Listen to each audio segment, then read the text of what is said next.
Frères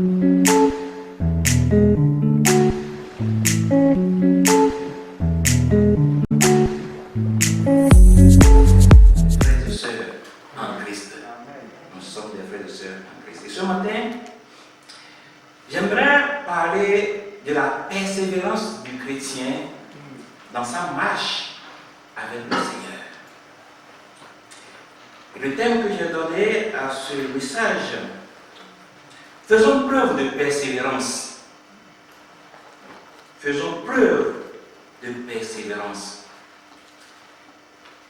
Nous devons faire preuve de persévérance quand nous nous sommes retrouvés face à des obstacles, des situations difficiles que nous ne pouvons plus. Nous devons faire preuve de persévérance.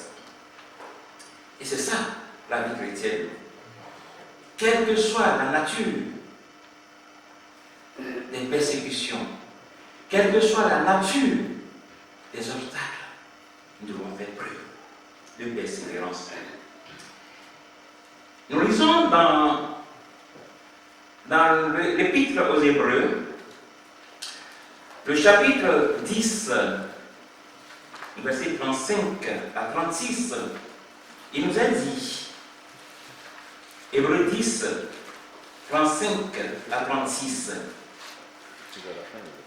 n'abandonnez donc pas votre assurance à laquelle est attachée une grande rémunération, car vous avez besoin de persévérance afin qu'après avoir accompli la volonté de Dieu, vous obteniez ce qui vous est promis. Nous allons prier le Seigneur. Oui, tendre Père miséricordieux, nous bénissons ton très saint nom ce matin. Nous sommes dans la joie parce que nous t'appartenons et tu nous appartiens. Nous sommes dans la joie parce que tu as fait de nous tes enfants. Merci pour ce matin. Merci pour ta parole ce matin. Bénis-nous, Seigneur. Sois avec nous pour que ta parole puisse remplir nos cœurs, pour que nous puissions à chaque fois marcher avec toi, sachant que tu es notre guide, tu es notre Père, tu es notre Seigneur. Que ton nom soit sanctifié, Seigneur Jésus, et que seule ta volonté soit faite. Au nom de Jésus. Amen. Vous avez besoin de persévérance. Nous avons besoin de persévérance. D'abord, qu'est-ce que c'est que la persévérance? Bibliquement parlant, le dictionnaire biblique me dit la persévérance, c'est la ténacité ou la fermeté face au découragement ou face à l'opposition. Et vous savez que le découragement fait partie de la vie humaine. Oui, le découragement. C'est humain, le découragement. Mais nous ne devons jamais nous laisser abattre par le découragement. Même si ça fait partie de la vie humaine, nous ne devons jamais laisser le découragement nous abattre. Dans ce mot persévérance, nous avons aussi la notion de la patience. La persévérance va de pair avec la patience. Celui qui est patient doit être persévérant, ça c'est sûr. Vrai ou faux? La Bible nous l'a dit, hein, c'est dans le calme et la tranquillité que cela va de force. Le calme et la tranquillité. Sans ça, nous ne pouvons rien faire. Et donc, la persévérance, c'est cette capacité que nous avons de persister, d'avoir de la patience, d'avoir de l'acharnement nécessaire pour aller jusqu'au bout de ce que nous voulons, jusqu'au bout de ce que nous demandons. persévérance. Mais malgré les obstacles, malgré les difficultés, nous devons aller droit devant nous. Et c'est ça la qualité, absolument. C'est ça cette qualité que nous avons besoin. C'est cette qualité-là qui donne droit à la réussite. Alors, dans notre marche chrétienne, bien évidemment, nous rencontrons beaucoup d'opposition. Nous rencontrons beaucoup de difficultés. Nous rencontrons beaucoup de résistance. Même à l'intérieur de l'Église, nous rencontrons des difficultés. Même dans l'Église. Nous avons des ennemis dans l'Église. Nous avons des ennemis à l'extérieur de l'Église, à l'intérieur, à l'extérieur. Mais pourquoi avoir des ennemis dans l'Église? Pourquoi? Parce que nous ne comprenons pas. Il y a la division dans l'Église, et Paul l'a dit quelque part. La division au sein de l'Église de Corinthe. On ne se comprend pas. Il ne doit pas avoir de division d'ennemis au sein de l'Église. Et s'il y a un ennemi, c'est l'ennemi, c'est Satan. Vrai ou faux? C'est le seul ennemi que nous avons. Et donc, nous devons nous comprendre au sein de l'Église. Nous devons nous comprendre pour bannir la division, pour bannir la séparation. La vie chrétienne, c'est justement un combat. Un combat que nous ne devons jamais abandonner. Un combat que nous ne devons jamais baisser même les bras. La vie chrétienne. Il a dit, n'abandonnez pas votre assurance. N'abandonnons pas notre assurance. Nous avons bien sûr une assurance. Et vous, quelle est votre assurance? En Jésus-Christ. Amen, ma soeur. Nous avons une assurance en Jésus-Christ. Nous nous reposons en Jésus-Christ. Notre assurance, c'est en Jésus-Christ. Et tout ce que nous avons fait ce matin, on a glorifié Dieu. C'est notre assurance. Et nous devons persévérer. Il y a plusieurs passages qui nous parlent de la persévérance dans divers contextes. Le Seigneur Jésus, en s'adressant aux églises, on vient de lire tout à l'heure, l'Apocalypse chapitre 1. Au chapitre 2, notre Seigneur Jésus disait, à celui qui vaincra, je donnerai à manger de l'arbre de vie qui est dans le paradis de Dieu. À celui qui vaincra. À celui qui vaincra. C'est-à-dire que c'est à celui qui persévérera jusqu'à la fin, aura la vie éternelle. Et cette parole, elle a été adressée aux églises. N'est-ce pas? Quelle église? Cette église? C'est ça. Maintenant, à toutes les églises. À nous aussi, ici, à Argenteuil, cette parole nous est aussi adressée. À celui qui vaincra, je donnerai. Je donnerai. Et si nous triomphons, bien sûr dans cette église, si nous triomphons de l'ennemi, si nous triomphons de ces tentations, nous obtiendrons le privilège de manger l'arbre de fruits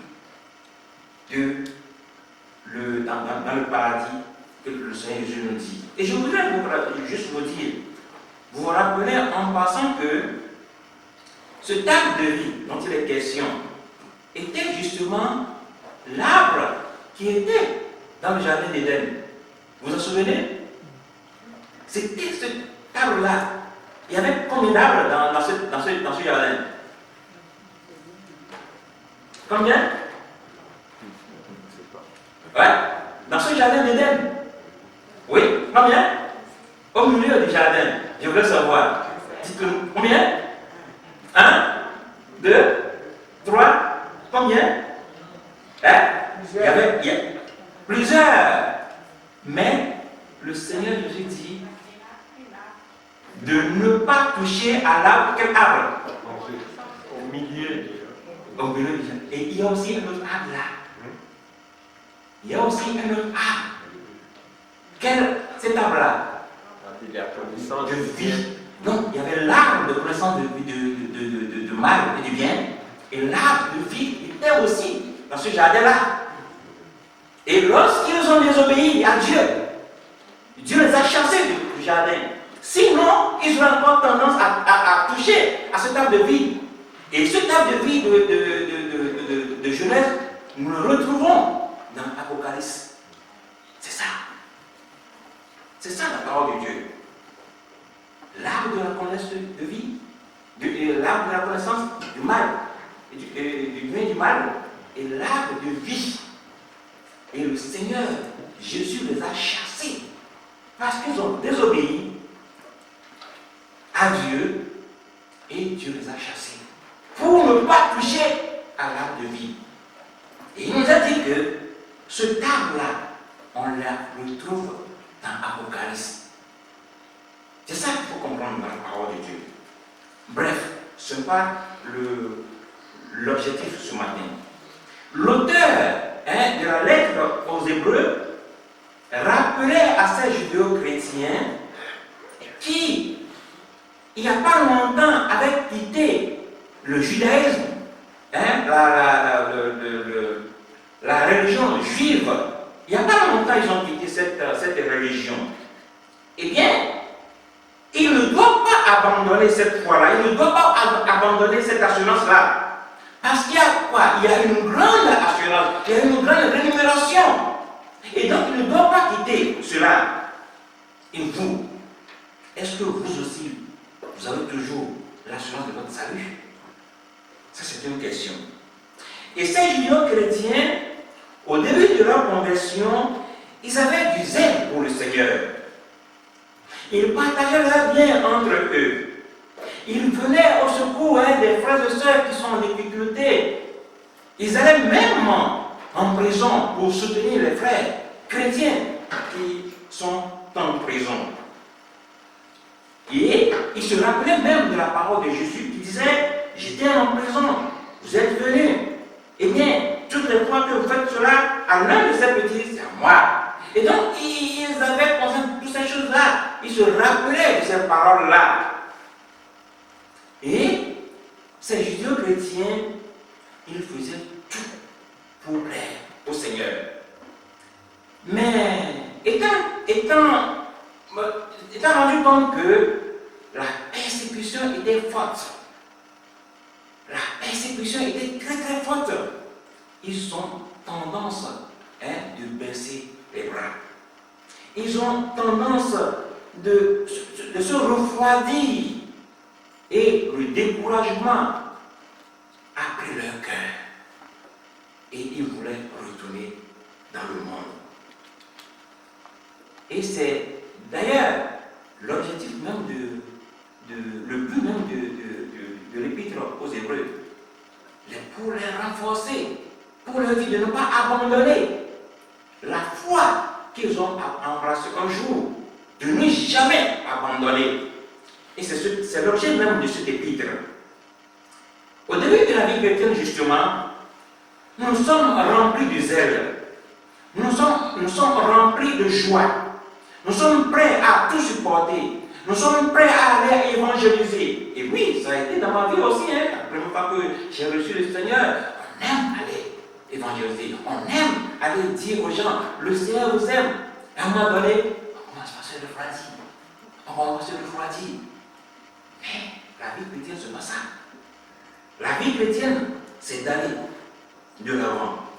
Nous devons tenir bon. Nous devons tenir ferme, sans jamais se relâcher dans la prière. Et dans la lettre aux Colossiens, l'apôtre Paul a dit la même chose. Colossiens chapitre 1, verset 23, il dit: il faut que vous restiez fondés et inébranlables dans la foi. Il faut que vous restiez fondés, sans vous détourner de l'espérance de l'évangile. Amen. Dites-moi Amen. Amen. Sans vous détourner. Il faudrait que nous soyons fondés, inébranlables. C'est une promesse de Dieu. Dieu a promis de nous récompenser si nous sommes persistants. Nous ne devons jamais baisser les bras. Nous devons persévérer et continuer dans sa volonté, dans la volonté de Dieu. Et vous savez toujours que les difficultés et les épreuves ne sont pas là pour nous abattre. Non. Les difficultés, les maladies et autres, les souffrances, non, ne sont pas là pour nous abattre. Plutôt, ces difficultés sont là pour nous rendre forts, persistants, aller de l'avant. C'est ça dans ma vie. Lorsque j'ai, tout à l'heure, notre soeur, ma grande soeur Joséphine qui fête son anniversaire, elle a prié avec insistance. On sait que vraiment, Dieu a fait quelque chose dans sa vie et elle a espéré. Et c'est en ce moment que j'ai compris que, elle est en train de fêter son anniversaire. Elle a gloire à Dieu. Et tout à l'heure, on a même chanté, rendons gloire à ça. Glorifions Dieu. Glorifions Dieu en tout ce que Dieu fait pour nous. Glorifions Dieu. Il est digne d'être loué. Les souffrances, les maladies nous aident à nous développer, nous aident à nous construire pour aller plus haut et plus fort. Alors, qu'est-ce que nous apprenons des leçons de Dieu? Qu'est-ce que Dieu nous apprend? Qu'est-ce que nous apprenons des leçons de Dieu? Les leçons de Dieu, nous ne les apprenons pas dans les moments de joie, dans les périodes de joie. Non. Les leçons de Dieu, nous les apprenons lorsque nous souffrons. Les leçons de Dieu, nous les apprenons lorsque nous traversons des moments difficiles. Si tout va bien, oui, tout va bien, oh ça va très bien, merci Seigneur, tout va bien. Oh merci Seigneur, merci Dieu, tout va bien. Mais si ça va mal, on tourne Dieu. Si ça va mal, mais lorsque nous souffrons, lorsque nous sommes dans les souffrances, c'est en ce moment-là seulement que nous apprenons justement les leçons de Dieu.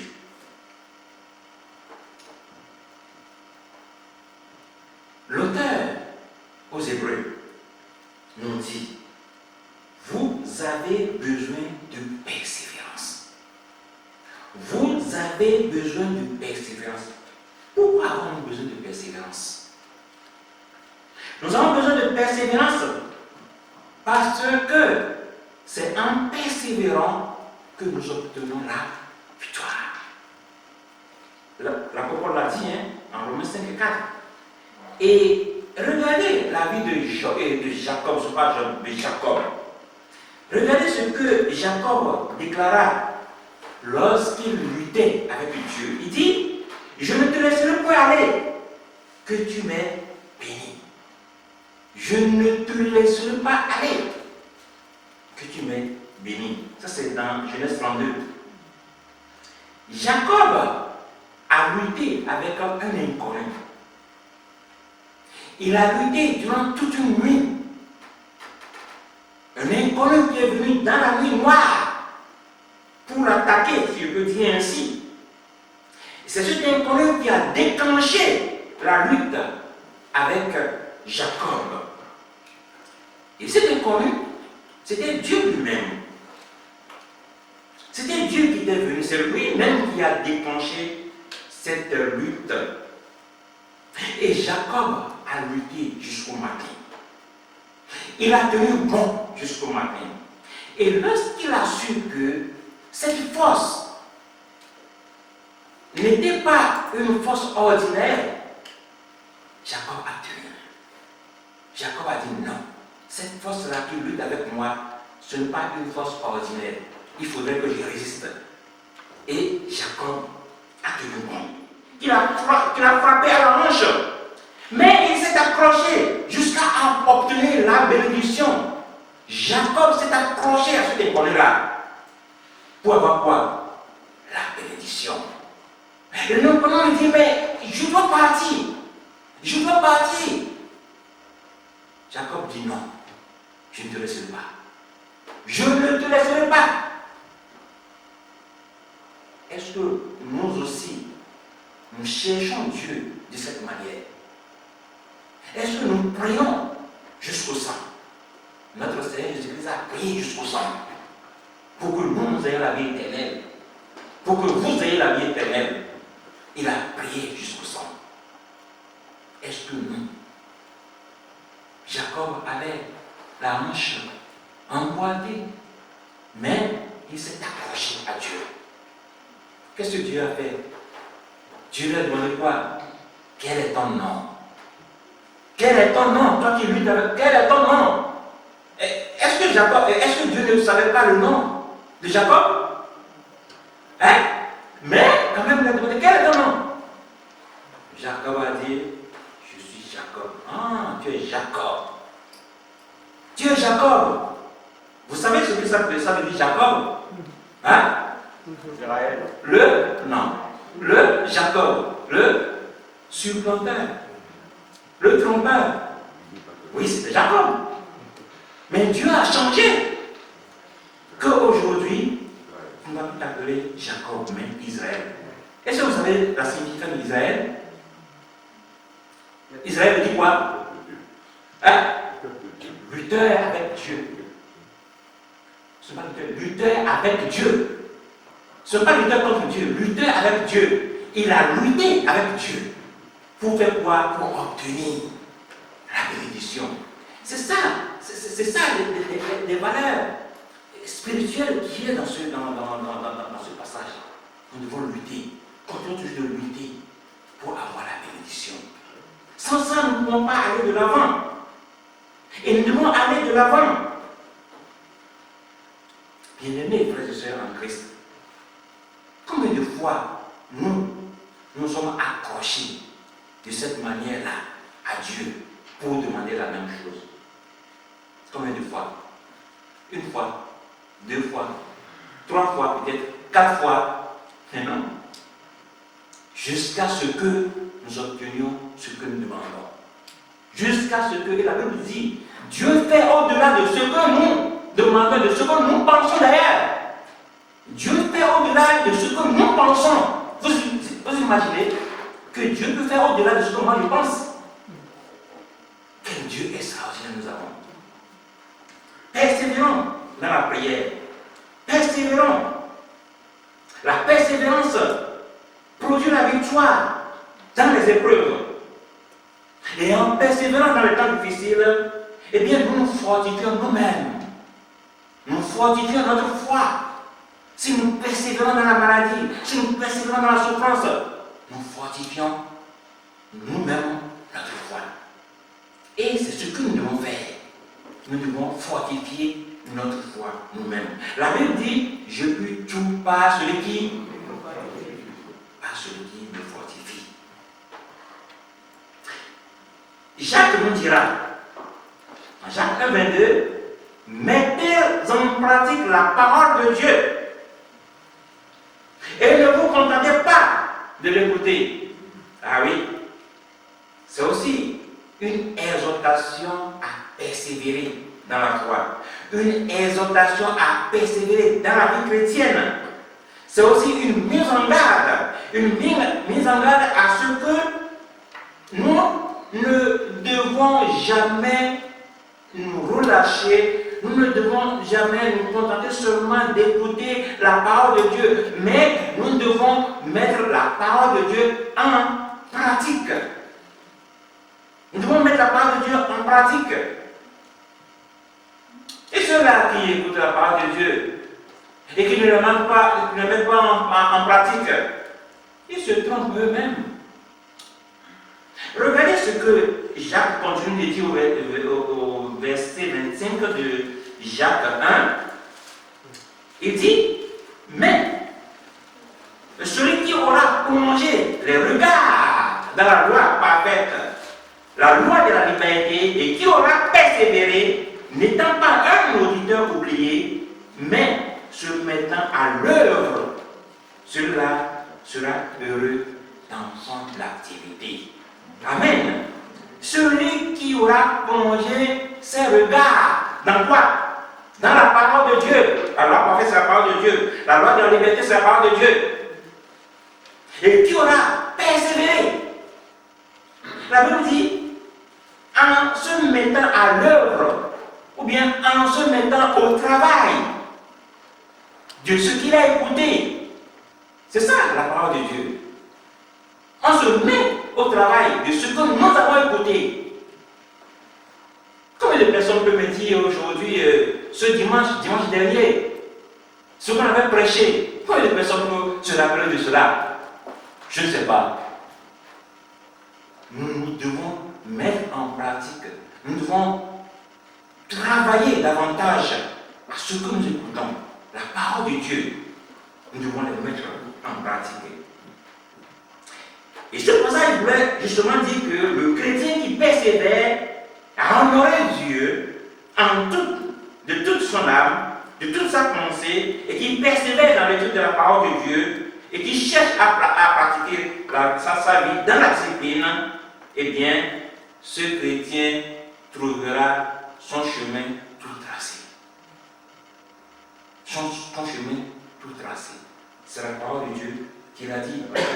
Comment il s'appelle Moïse l'a dit à Josué. Moïse l'a dit à Josué que telles activités, tout ce que tu entreprendras, tu auras de la victoire, tu auras de l'avant. Vous voyez vous? Et donc, plus que nous, chrétiens, nous persévérons dans la vie chrétienne, Dieu nous bénit et Dieu permet que nous continuons toujours dans cette persévérance. Et le roi David nous rappelle dans l'un de ses psaumes que la persévérance dans la vie chrétienne est une porteuse d'une grande récompense. La persévérance, si nous persévérons dans la vie chrétienne, il y a une grande récompense pour notre vie. Nous aurons la paix dans notre cœur. Nous aurons une conscience pure. Et notre entourage le saura. Notre entourage saura que nous avons la paix. Notre entourage saura que nous avons la victoire. Parce qu'il y a une grande récompense. Bien-aimés frères et sœurs en Christ, je vous rappelle encore que le chrétien authentique qui a de l'assurance de son salut persévère dans l'affliction, il persévère dans la maladie, il persévère dans la persécution, il persévère dans toute autre épreuve de la vie avec le Seigneur Jésus-Christ. Parce que Dieu a dit, le Seigneur dit, sans moi, vous ne pouvez rien faire. Sans moi, vous ne pouvez rien faire. Et donc, nous faisons des choses avec Jésus-Christ. Jacob a lutté avec Dieu. Il n'a pas lutté contre Dieu. Il a lutté avec Dieu. Et nous sommes aussi appelés à lutter avec Dieu. Nous sommes aussi appelés à marcher avec Dieu. C'est notre responsabilité. Bien-aimés frères et sœurs, en Christ, je vais terminer par ce verset. Dans 1 Pierre, chapitre 1, verset 6 à 7, il nous est dit, 1 Pierre 1, 6 à 7, c'est là ce qui fait votre joie. Quoique maintenant, puisqu'il le faut, vous soyez attristés pour un peu de temps pour diverses épreuves, afin que l'épreuve de votre foi, plus précieuse que l'or périssable, qui cependant est éprouvée par le feu, ait pour résultat la louange, la gloire et l'honneur lorsque Jésus-Christ apparaîtra. Amen. Voilà, Dieu permet que des difficultés, des épreuves nous atteignent pour tester notre foi, pour nous fortifier dans notre foi.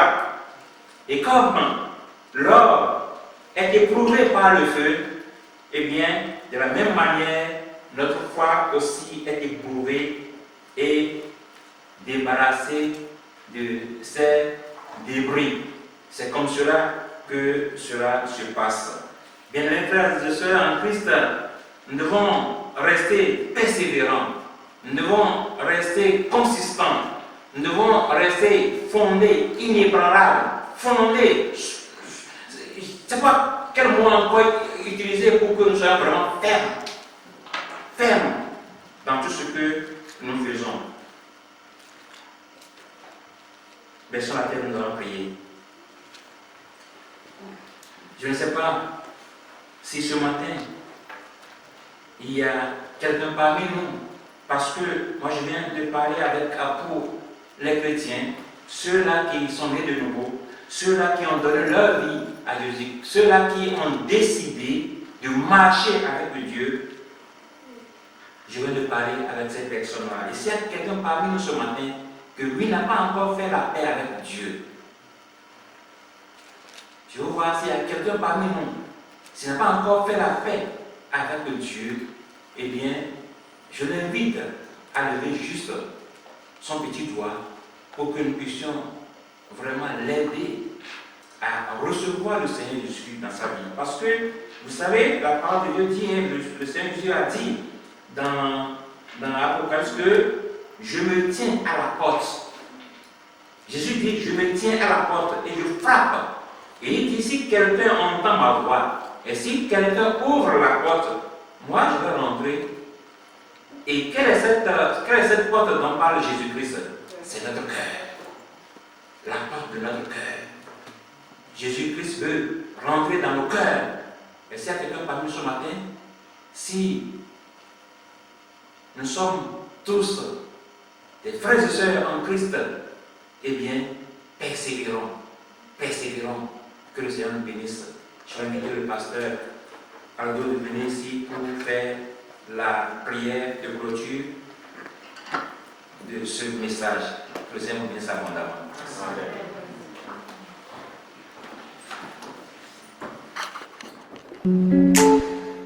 Amen.